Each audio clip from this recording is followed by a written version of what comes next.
Welcome on into the OBR streaming network. This is the OBR pregame show. Browns and Chiefs, 1 p.m. today. My name is Brad Ward. The man next to me is Jacob Roach. You can follow him at Roachism13. What's going on, Jacob? Excited for the game today? Big game today. Chiefs in town. Taylor Swift in town, maybe. What's going on, brother? Dude, I'm excited. The return of Michael Hall. I'm pretty excited about that, and hopefully the debut of Miles Harden. Yeah, so I'm pretty excited today. Yeah. And Barry bringing up crazy things. I guess we'll discuss this in a couple minutes here, but let's bring in the legend himself, Fred Greetham, at Fred Greetham 9. Fred, what is going on, sir? How are you? How is it at the stadium? I was kind of sloggy coming in, had to dodge some puddles and so forth, but got in here nice and warm and cozy. Yeah, cozied nice. Up with Brad Stainbrook down here. He's down here today, so we're keeping each other company, and so far so good. Everything's going according to Hoyle.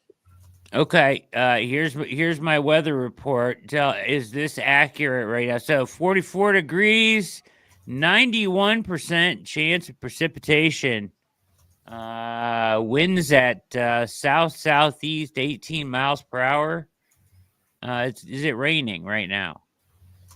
I don't think it's raining right at the moment. Actually, they had the tarp on. They took it off I put a video up there as they were taking it off. I think it was about 10:30, something like that. But it actually, the field really looks good for December.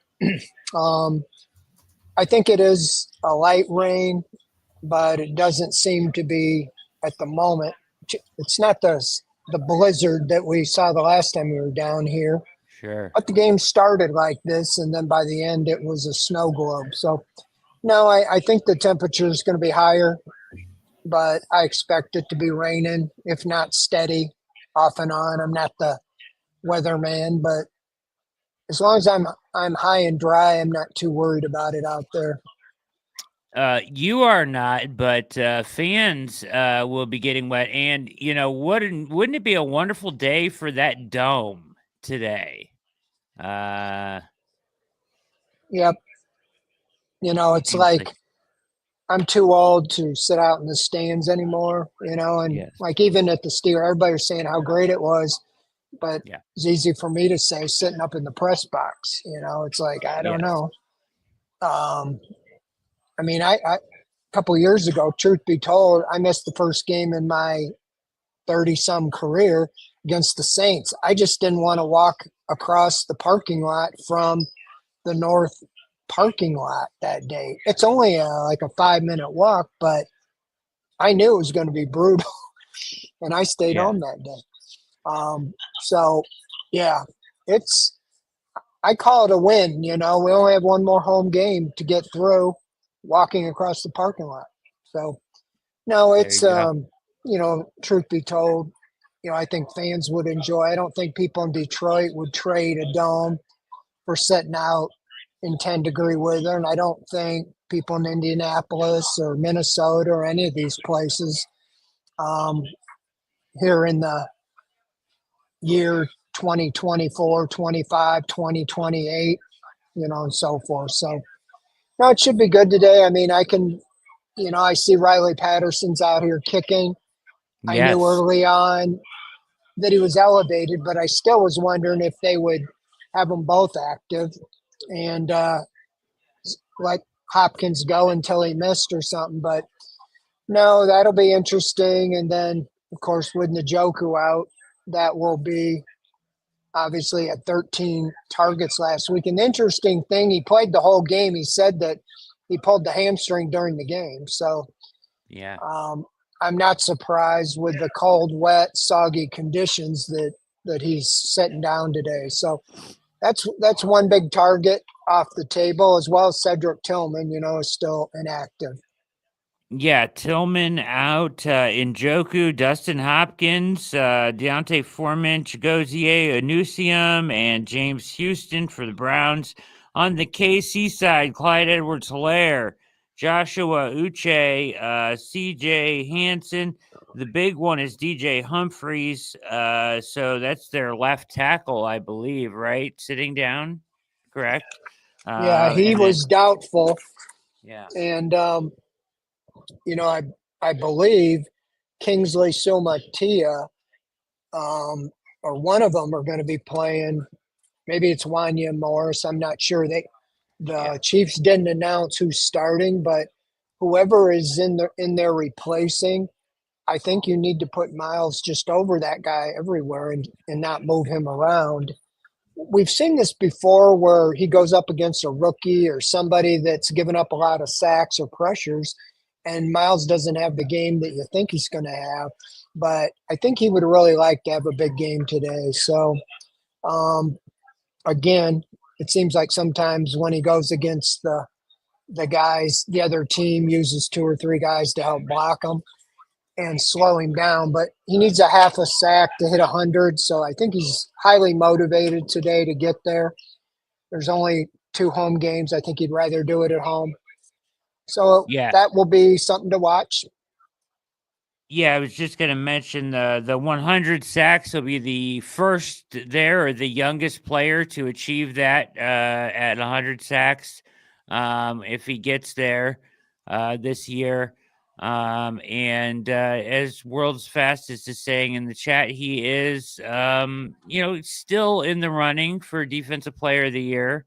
It's kind of a long shot with their record, but he could come on strong and make a case for himself down the stretch here. Yeah, last week when Humphreys went down, they did go to Wanya Morris first. Now, I don't know what they'll do today. You know what I mean? Sumatia started the first few games of the year and then got benched. So go ahead. Yeah, I just think that, this is one of those. I think the Chiefs play 3 games between now and Christmas, which is like 10 or 11 days.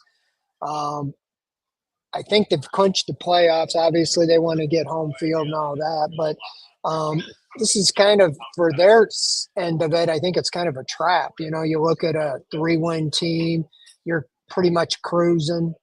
I think this is a chance for the Browns almost. In talking to the players, this is their chance to kind of show that we're not a 3-win team, that we're much better than that, and what our season could have been, the woulda, shoulda, coulda. This for them, I think, is a lot of motivation, playing for their jobs, especially guys like Jameis Winston. I think he's trying to solidify that he plays the rest of the year and they don't switch up, to DTR just to see what he has. And so some of the young guys you talked about, Miles Harden, Michael Hall, continue to see Diabate and Isaiah McGuire, some of these guys that you're trying to evaluate, what do you have going forward? And I just think that as much as you draft gurus like Jacob, it would mess it up if you win.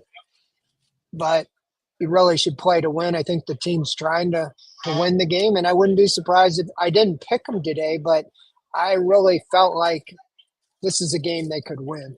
I just feel like at home in the sloggy conditions, you might catch the Chiefs a little bit looking ahead, but they are so good. You just feel like if it's close at the end, somehow they got Bucker back and the Browns are going to a backup kicker. So, you could just see, I didn't show the video. I realized that the kickers moved back, but Riley Patterson was kicking from the 30-yard line, which is like a 40-yarder. And right behind him was Butker, and he was kicking 55 and 60-yarders. And just I realized they all start and move back, but it just, okay, here's a guy coming off injury, and he's kicking the ball 55, 60 yards, and our guy's trying to make 30-yarders. So we'll see what happens today, but it's one of those that you just weren't expecting, these games to be at this point. It's like the 22nd out of 26 years that you're just playing out the schedule.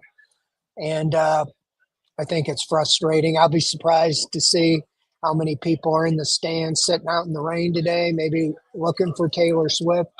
That's the biggest talk. Is anybody see her? Well, I've heard if she is here that it'll be, I do a little piece that's indicating in one of the notes, her guitar player is playing the national anthem, or not the national anthem, but he's doing something. So I'm like, okay, well, maybe that's the closest you get, but probably you people at home will see more on TV than we do. I mean, I sit kind of in a bubble in the press box, and everybody tells me after I get home what was going on during the game, because nobody informs us like the TV people are like zoned in on all the extracurricular deals. Yeah, I could care less about Taylor. To be honest, here is the just to give you an idea. Did I post? Oh no, you can read that. So this is their schedule this year. The Chiefs have played a ton of close games. Like, they play with their food. They've been in a lot of close games with teams that they shouldn't have been. I don't know if that happens today, but it is an interesting aspect of this. Barry giving us the scoop. Guitar players leading the Browns out onto the field, supposedly. Interesting. I did want to bring this up with you while you were here. And so, this is alluding to Mary Kay's insider article yesterday. T ripped down the stairs saying, but we are a 3-win team. We are not a good team. And given they are bringing Watson back, a chance to compete for the starting quarterback job, I hope they are even worse next year. A tremendous attitude there. But even worse, though, I would agree with him is that I cannot. Okay, we heard from the GM, right? He was 100% non-committal to Watson and went out of his way to not commit to him. We heard from the owner this week, who was non-committal to Watson. And then you get this report, which is clearly, in my opinion, at least sounds like it's coming from the Watson camp. Yes. It is coming from the Watson camp. And so you have to take it and frame it for what it is here. Like, just assuming that is fact and that they are going to let him compete for a job, I think is crazy. I don't think they will. I don't think there's a chance they will. I think he's done in Cleveland. They can't cut him this year for financial reasons. But I don't imagine him playing another down for the Browns. Barry said, sounds like it's coming from someone who puts athletes first. Anyways, there's people commenting on this and taking in that like it's truth. I don't think there's any truth to it. Personally, I just wanted your opinion on that, Fred. Well, I'm coming at it from another side. I mean, I talk to these people. I know what's going on. Believe me, they're formulating an exit plan. They're trying to figure, but you cannot really come out and say what you're really planning on doing. Even when they decide they're moving on from Baker Mayfield, they cannot say that. You can't say, you just can't come out and say those things. You got other things to deal with. Fans take everything as gospel. Correct. If you talk to an agent of Deshaun Watson, what do you think the agent's going to say? Oh, he's garbage. He's crap. We need to get cut. We're hoping he gets cut, Exactly. What do you think, and as reporters, everybody thinks that, that's what we want, or you're just reporting what they're telling you, and you don't get the other side of the story because the other side right now isn't going to comment because they can't really go there. I think they're their biggest card to play is the injury side. That's what Andrew Berry said at the mid-season deal. The last time we talked, he said, we got to get him back healthy. Well, I don't know if he's going to be healthy for sure by training camp or to start the season. So you let that play out. And if you've started the season, your ship's pretty much sailed. I see one way to get around it, as Jack has said, is you just have him inactive next year. Kind of like now, he's not around the team. And nobody really talks about it. And so I can't, now you have data before he played and after he played. You saw Flacco, and you could say it's a one-off. Then he played 7 games, and then you saw Winston. Okay, despite the interceptions, the offense is moving. They have a threat. And you just cannot write that all off and saying, well, he's going to do the same thing. You never saw that. So I just think it's a lot to talk about. The biggest thing I will say is they have to make a decision quickly, because when you go into the offseason, you got to decide, what are you going to do with Jameis Winston? You can't tell him you're going to come back here and back up Deshaun Watson. You can't, and if you're deciding you're not bringing him back for whatever reason, then you better have a better option. If you're going to draft a guy, a lot of these things still fall into play. I don't know if they like any of these quarterbacks in the draft. And if they do they like the 3rd or 4th best? Because unless you're drafting 1 or 2, you're probably not going to get one of the best one or the alleged best 1 or 2. And they might feel like a better way to go is go with a veteran, whether it's Jameis Winston or Kirk Cousins or Sam Darnold or any of a number of options. I don't know. But I'm just saying, to say, well, let him compete for a job is no harm, no foul. Last year at this time, he is our starting quarterback when he comes back from injury. Now it's, he might get a chance to compete. Well, I might get a chance to compete. You might get a chance to compete. That's a pretty big reach. So yeah, I don't think you can insult the intelligence of the fans, but I don't think you can insult the intelligence. Kevin Stefanski, Andrew Berry, these guys are smart, intelligent people. They're seeing what we're seeing. They're not going to say, well, hey, in fact, the biggest mistake I think is they went too long. This season, you could attribute 1-6 to the quarterback, and obviously it wasn't there, but the defense was playing a lot better earlier in the year. And then it kind of unraveled as the season unraveled. And so I said it a long time ago. You could have went to a relief pitcher like Winston earlier 2 or 3 times, and maybe you'd have pulled out a game or 2.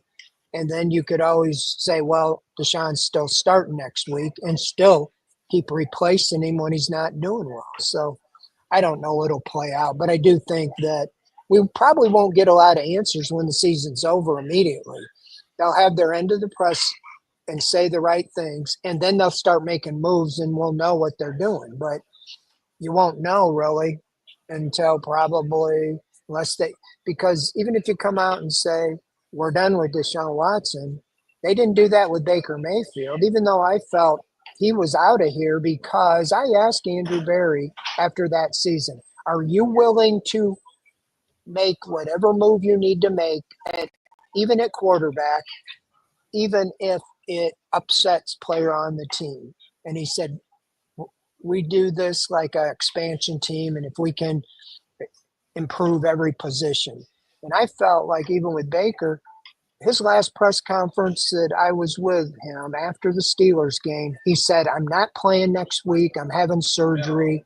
And and I just felt, they didn't say anything, but I felt he's done here, because you don't tell them what you're going to do, And then we all know what happened when they tried to get Watson the first time. He said, I'm out. I don't want to play here.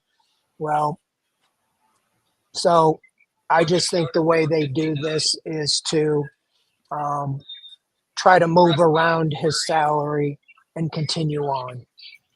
That's just my opinion.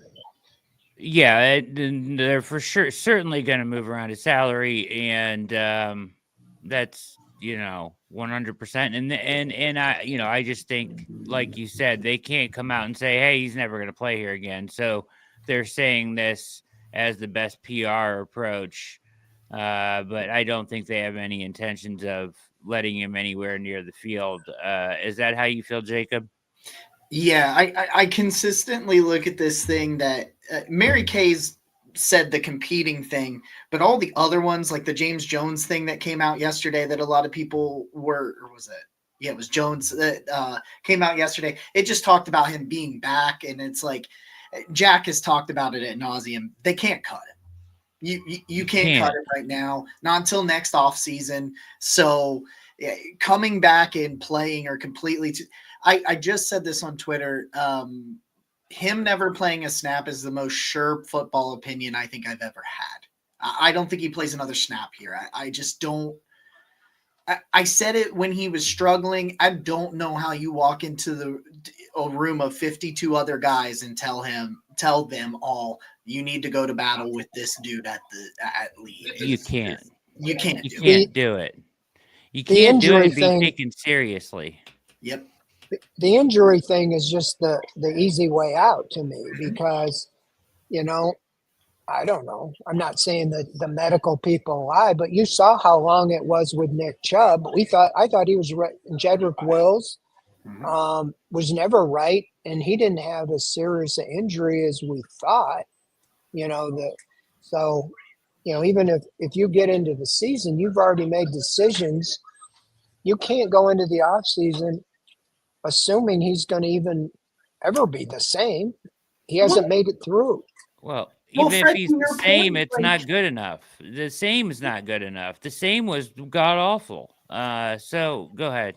Well, no, it's just to Fred's point. They went into the off season and training camp this year betting on 3 injured tackles who had knee injuries, and it blew up in their face because only one of them was ready, and he didn't seem right. Like, you didn't have Jed, you didn't have Jack, and it was like they bet on that this year, and it blew up in their face, and they weren't Achilles injuries like this one, and it's even bigger. So I don't think having just done this at a different position and it not working, I think that, you know what I mean? I think that makes you go, okay, I can't do that again. I think that, I think the Browns would be smart behind the scenes to make it clear to Deshaun that he's not going to play here, because that forces his hand to make a decision one way or the other, right? Like, even if he rehabs and gets back, but if you make it clear that you're going in a different direction, he can either go home, sit there inactive and collect checks like he did in Houston for a year, right? Or does he want to show up and be the emergency quarterback? Does that feel better for him? But either way, if you do that, you force him into some kind of a decision of like, do I even want to stick around at this point? Maybe you come to a settlement at some point, you know what I mean? But at least it's in play if you make it clear that he's not going to play here again. And I think they will do that behind the scenes, personally. Yeah, I think that, anything, they have shown that even to their detriment, they've kind of went out of the way to do what was right. I mean, Odell Beckham, when he was here and he did what he did, that torpedoed that season. I don't care what anybody says. It was in the middle of the year. And yet they accommodated him to let him go and win a Super Bowl with the Rams, and it's like, so I think that they will do, I don't know how you can do something right. I don't know the machinations with salary cap and dead cap and all that, but if there was a way to do a settlement and be done with it, yeah, but I still think the Browns get punished when they do that. So I don't think they're going to do it to the point where they can't work around it. I just feel like it'll probably be something like you're on the roster. You're getting paid, but you're not. Just stay home. Yeah, just go home. I don't know the dynamics of the last year with Houston that they made him the inactive quarterback every week, but he was on the roster. That seems strange just because he wanted to be traded, but obviously there was more going on than than we knew at that time. So it's just unfortunate all the way around that you're kind of living through this with all the missed number 1 draft picks and number 2 draft picks and all that. Before we move on from this topic and talk more about the game here, this is, from Jack. So he's laid this out and talked about this at length. If you keep him on the roster in 25 and cut him the first day of the league year in 26, designate him post June 1st, this is kind of what the numbers look like if you spread that out over the 3 years. And this does, I think, there is the potential for, if he's injured, there's the potential for some insurance money.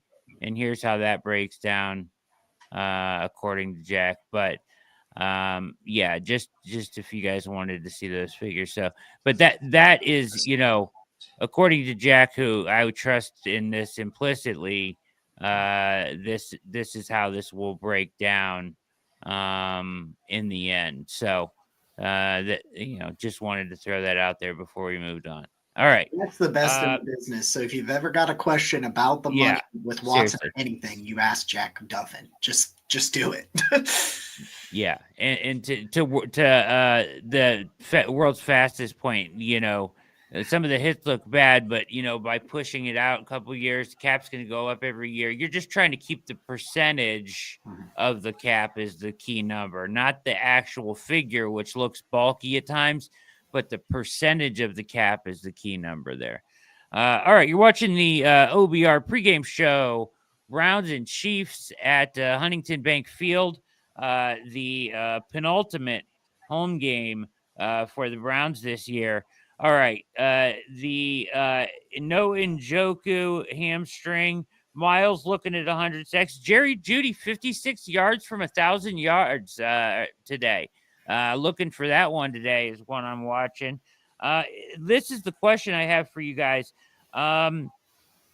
Is this, in your opinion, Winston's last hurrah this year, or is this his last game this season, in your opinion? We got the reports from Pete and everybody this week about, they're going to give, it sounds like they're going to give DTR a chance to earn his way onto the field, which I think is the right way to do it culturally, if you're going to do it. But do you think this is his last game I personally think he'll be in the mix somehow with the Browns next year, but is this his last game, in your opinion, in 2024? Well, I think that, I think Winston's still trying to see if he can, and I think the Browns, unless they've already made a decision, still in the mix to be the quarterback next year. I mean, just to move on from him. I mean, the same people that wanted Joe Flacco back, I don't see much difference in Winston, even with the interceptions, except he's 9-10 years younger. And there's been a lot of guys in their 30s settle down. I don't know what the machination is to get him to just throw the ball away or not try to throw it between defenders. But I think if he can show to them in a couple games here, maybe he can be brought back, because he's, to me, clearly a better option than Deshaun Watson. I'm not sold that DTR is ever going to be a franchise quarterback. I mean, I'm just a little jaded. You guys that follow the draft could say, oh, yeah, this guy was taken in 6th round like Tom Brady. But you don't take a guy in the 5th round if you think he's your sure shot answer. Sometimes, like Brock Purdy just falls into a good system and you plug him in. I don't know if they have that system here. So I think he's a backup quarterback. I think he can be the long-term backup, but I don't like his physical characteristics of being slight. He's been injured whenever he's had any time playing. And I think the question is you're either drafting one high, if you're a top 5 pick and you like a quarterback, or you're going to go with a guy like Winston or Kirk Cousins or who's ever available or whoever you think is the A best one to veteran. match up Yeah. with Kevin Jacoby. Stefanski. All those guys are better options than what you have with number 4, I think. I agree wholeheartedly. What do you think? What do you think? I'm with you, Fred. I think his thing with DTR, I'm never sure he's going to be there as a passer.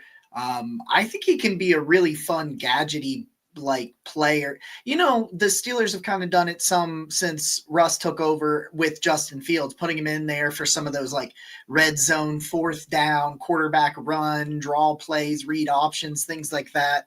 I think DTR can do that because I think he's a really good athlete. But you talk about people falling in the right system. We've now seen it with Watson. I don't think Kevin really builds around a super big running quarterback. He loves the big, strong arms, Jameis Winston, Joe Flacco, Baker Mayfield, that can do the play action and throw and have enough athleticism to throw on the run, to make movements. I mean, I think some of Jameis's best throws this year have been while he's moving, while he's throwing and while he's running and extending plays. That, the Jerry Jeudy touchdown a couple of weeks ago on the run, things like that. So yeah, I think the Browns have the right system for a certain style of quarterback to develop him, but I don't know it's the style of DTR. Well, one thing, and I have to go, but I'll just say this. I do think, that's the way I would do it, is bring him in, have him do his thing in packages today, next week. And if Winston continues to have struggles, then you make the transition, but not just to say, okay, here's your game, unless you're going to do that, against the Dolphins at home or something like that. My thoughts real quickly on this is this. I don't think we know exactly what he is yet. He played a ton of college football. I think he's a better thrower than people give him credit for. I don't think he's a starter in the NFL. I agree with you guys. But I think that if you're going to give him valuable reps, I think the end of the season would be the time to do that. Yeah. In 3 starts is not enough to label a guy. And when 2 of the starts, he was just thrown into the starting position without any preparation either. So I think you need to give a guy more than 3 starts before you label him what you think he is. So yeah, I agree with the durability. He is slight, but it's something that you can improve on too. Is his body, I mean, you're looking.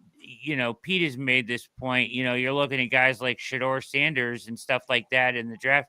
I mean, DTR is bigger than him, significantly bigger than him.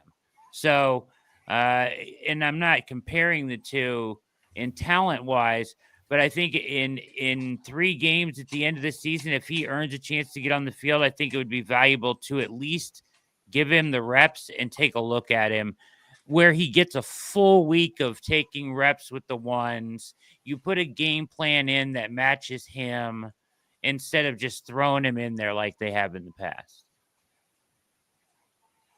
That's fair. So That's it. We'll see. We'll see what they want to do. Just because you're taking Jameis out, I don't think is an indictment on him. I think that he certainly has a chance to come back last year. Hello? I agree with Fred. You got what's that? I have to get off. All right, Fred. Fred Greetham, the legend. Okay, at Fred Greetham 9 is out of here, just like that, like a flash. He's gone, and maybe he didn't like what I said about DTR. But no, I just you have 3 games left that have no real meaning beyond playing hard and evaluating your players for next year. So, I think that if you think you understand who Jameis Winston is, do you think you know who Jameis Winston is, Jacob? Yeah, I do. I think I do. I think the only difference with what I think, and you guys have, I know that you and Casey have had this exact same conversation because I've also had the conversation with Casey myself. The only difference I think in what you're going to see from Jameis Winston is if he had a run game. I think you'd see less turnovers because he'd throw the ball less. But you're not going to see that this year. You're not fixing the run game in 2024. Like it's. I wish it was going to happen, but it's not. Like it's just not going to get fixed.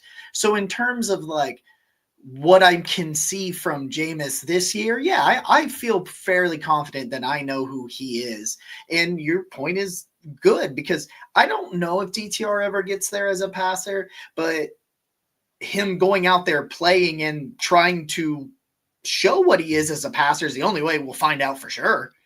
like he's got to go out there and do it. So yeah, no, I think it's fair because even if you ultimately say to yourself, like kind of what, to Fred's point, if you ultimately say he's just a package backup type guy that can come in and do some of that wildcat stuff and things like that, you need to find that out too. Like in like even like he said, if you start with a package this week and then give him the reins next week or something like that, I don't think the Chiefs is the spot to throw him out to the wolves, so to speak. So I agree with that point. But yeah, no, I think especially after this week, I know who Jameis Winston is. Yeah, like I know who he is, and I think that they have had a good enough chance to evaluate him, and he's given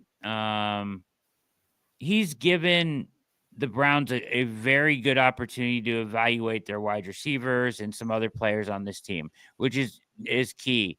Yep. I personally think DTR will still give those guys a chance to shine. I mean, I don't think he's as bad as some other people think that he is. You've seen glimpses of him, but you've also seen glimpses of good from him as well. So, I don't think that now listen, they evaluate him every day in practice, so they know better. I'm sure he's playing scout team quarterback, so surely they're evaluating him. But if they think that he has earned a chance to play, then I'm interested in seeing what he has to offer. And when you're talking about an NFL quarterback, you can't, you got to take every swing you got. Yeah, right? Yeah, absolutely. You got to take every swing you got, especially in the Brown situation. And just like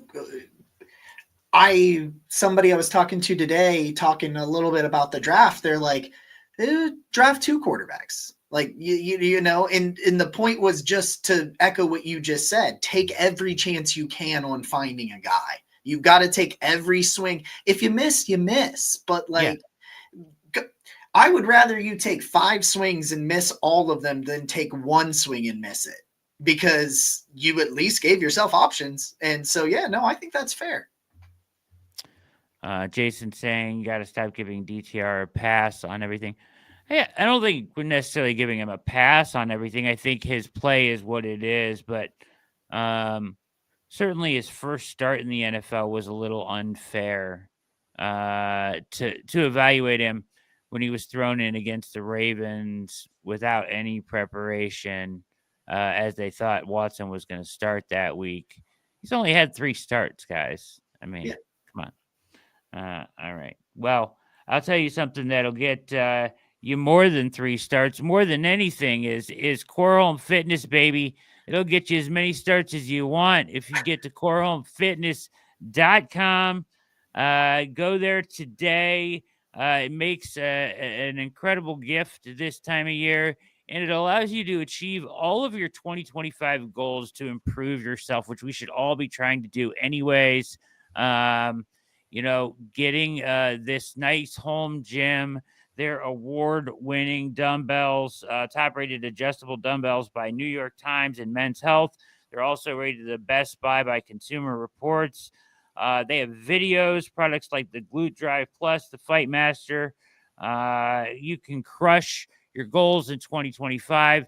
as we all make our New Year's resolutions, go over to the site and just peruse through the site. Check out everything they have to offer at corehomefitness.com. And you can see how you can improve yourself. Or if you know somebody that wants to do it, they make a great gift this time of year as well. It's a tremendous company. We appreciate them sponsoring us. They've got U.S.-based support team, fast shipping, hassle-free returns.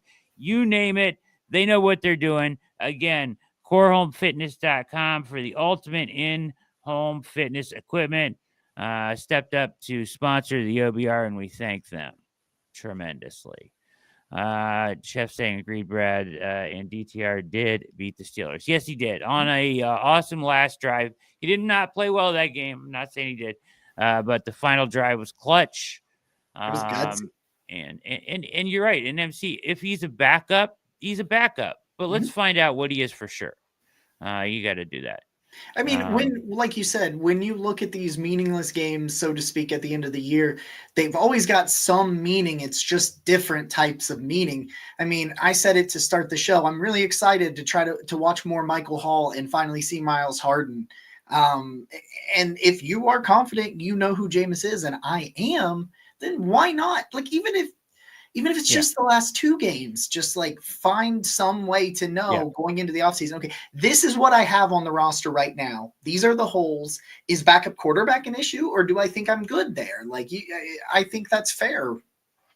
Well, no matter where you draft a quarterback or how much you play him, you're never going to know really what he can be until he actually gets some playing time. Like, they have to develop. They have to take those valuable snaps and learn under fire. And until you do that, you're just never going to really know what you have. So this gives them an opportunity to do that. I like that they're making him earn it.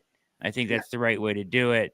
Because if he doesn't earn it, then let Winston play it out. That's fine too, right? So, and I agree with what Fred was saying for the most part, is that I don't know if Sam Darnold is a legitimate option, but you certainly want to explore it if he's out there. Kirk Cousins is not playing well right now, but you would once again explore it. And then you need to do your work on all these quarterbacks in the draft because you're going to have to figure out something going into next year. And it may be Jameis, but you've got to figure it out. I do know if you check out the OBR.com, you would see film rooms on all of the quarterbacks in this draft class.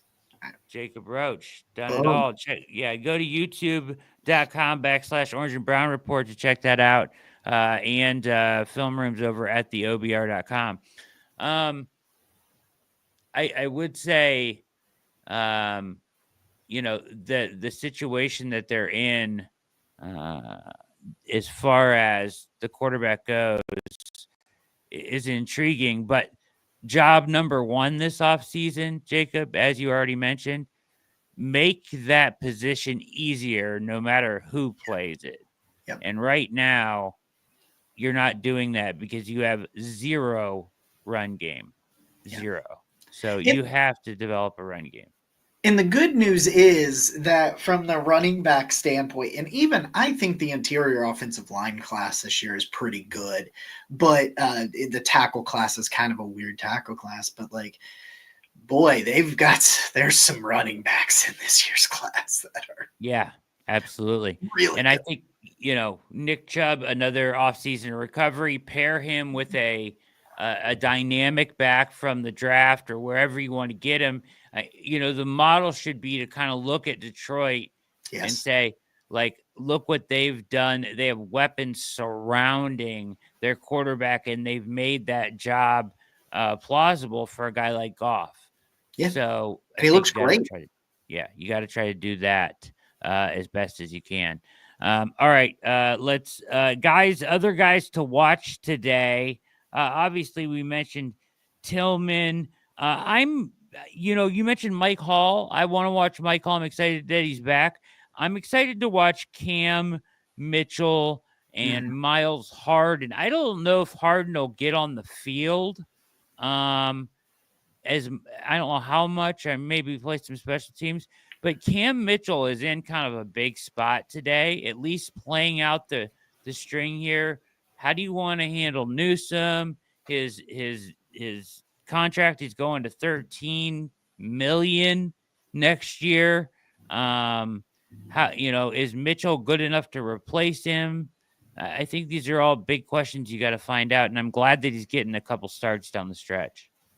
Yeah, and I'm trying to think of who it was I was listening to. It might have even been you and Casey talk about it, but some of the stuff inside with Greg Newsome and the physicality isn't there, but it sure as heck is with Cam Mitchell. Like Cam Mitchell, and Mitchell's not he's not Martin Emerson's size necessarily. I'm not calling him small, but he's not like one of those giant corners or anything like that, because he's got the short area quickness and I think long speed to compete with a lot of these slot wide receivers. But you literally just said it. Make the quarterback's job easy. Make your decision with Greg Newsome easy. Give you options to be like, okay, we don't want to be on the hook for this 13, because Newsome can still play. I know we dog on him a little bit, and a lot of that has to he do can play. Yeah. With the celebrations and moments that don't make sense and things like that. But if you put him out there, I think you could get a draft asset for him. I think you could trade him. And if Cam Mitchell and Miles Harden can make that decision easy, because Mitchell can go out there and say, look, I'm a starting nickel corner. And then Harden can go out there and say, and I'm a backup. Go out there and these guys play. Or I'm a starter. I mean, I'm anxious to see him play. He has the same feisty kind of attitude that you need to play that nickel position. They both do, which is why I want to see a good portion of both of them in that slide. Yeah, I mean, what you do with Newsome is really intriguing, right? Because it's tough, because if Emerson would have had the year that we thought that he was going to have, it would have made this decision a lot easier. But now, because of his inside outside flexibility, he played 250 snaps in and out. He split almost 50-50 in and out this year, which makes him incredibly valuable, whether you want to, admit it or not, his flexibility to do that. Coming off of a better season last year he had, I thought you could maybe another team would look at him like an answer as a number 2 outside corner, and that way they could absorb the 13 million. I don't know if you can sell that package to somebody now. Yeah, it's definitely going to be harder. It may be one of those things where you got to throw in a better draft pick swap to do it, or eat some of the salary. But the more young players that get a shot in this final month to step up, the easier and more willing you're going to be to do some of those things. And even if instead of getting the 13 million in cap relief, you get 5, and you get maybe you absorb some of that because these guys step up. It's just big, man, because the less holes you got in this roster and free agency and the draft, the better. You say these young guys are coming along, and more of the Andrew Berry can't draft. Well, let's find out if some of these guys that haven't gotten a chance to play can go out there and prove that, maybe he's better than people give him credit for. I just think the more I talk about it, the more I think there is to play down the stretch. There is more that there is to play for, I guess, is kind of what I'm getting at. Oh, yeah. I mean, this stuff is, and if you've watched Hard Knocks at all, it's an interesting glimpse into Stefanski and just how things are going behind the scenes. And certainly nobody's happy, but they are moving forward in a professional manner. And you hear the Shelby Harris speech, and you hear Miles talking about playing out the rest of the season. That stuff matters, and the culture going into next year is big. So getting a lot of questions about your mustache. So truth be told, this is what happened. A couple of years ago on Christmas, I did the handlebar Fu Manchu so that I could ruin all of the Christmas photographs at my mom's house. And so this year, I decided to ruin all the Christmas photos at my mom's house by doing the mustache, and then I'm going to cover it in glitter. So Wow. that will you just put a bunch of hairspray in it, pour glitter on it, make it a glitter mustache. I will put those on the internet. This is wild. I'm sorry. I don't think anybody in Berea gives a damn. Oh yeah, I'm sure they don't care at all about their job. Yeah, I'm sure they're just coaching a football team and playing. Just they don't care. Yeah, they don't care about their record at all.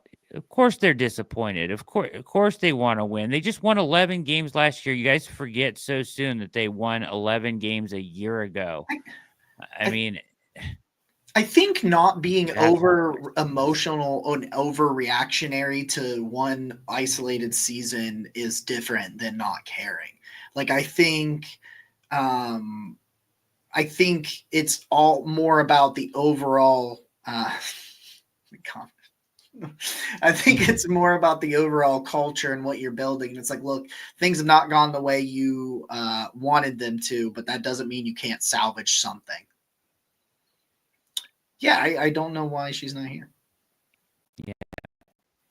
Stash thought the stash would bring her in. I did. No go. That's what I tried. No go. Any other thoughts before we get out of here and get comfortable for this one?